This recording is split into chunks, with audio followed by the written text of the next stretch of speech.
Hi viewers, আমি SM fresh food থেকে বলছি। ভিউয়ার্স, আজ আমি তোমাদের জন্য নতুন আরেকটি রেসিপি নিয়ে আসছি।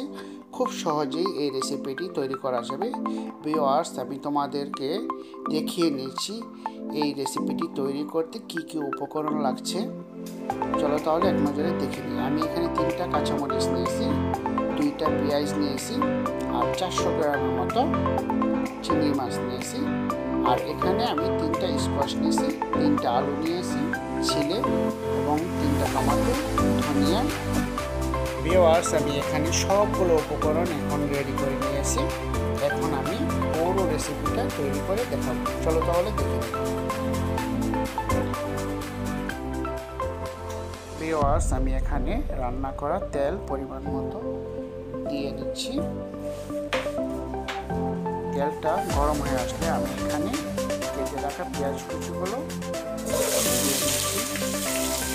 তারপর পেঁয়াজটা একটু হালকা করে নেড়ে দিয়ে ঢাকনাটা লাগিয়ে দেবো, কারণ লাগিয়ে দিলে পেঁয়াজ একটু সিদ্ধ হবে তাড়াতাড়ি।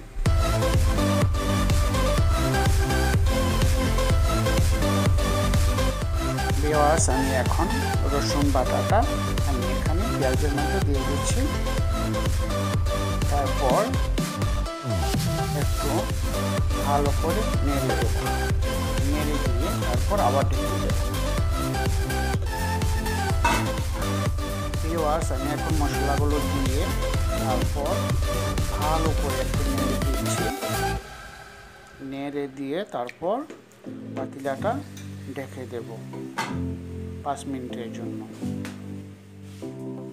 ভিউয়ার্স, 5 মিনিট হয়ে গেছে, মশলাটা একদম কষে গেছে। এখন আমি সবগুলো উপকরণ এক এক করে দিয়ে দিচ্ছি।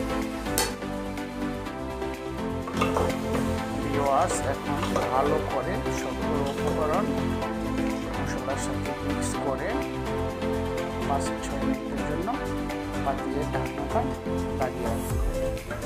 ভিউয়ার্স, আমি এখন পাতিলের ঢাকনাটা খুলে দিচ্ছি। খুব সুন্দর একটি কালার চলে আসছে। ভিউয়ার্স, তোমরাও নিজের চোখে দেখতে পাচ্ছ, খুব সুন্দর একটা স্মেলও আসছে। ভিউয়ার্স, যদি আমার এই রেসিপিটি তোমাদের ভালো লাগে তাহলে লাইক, কমেন্ট, শেয়ার করবে। Thank you for watching.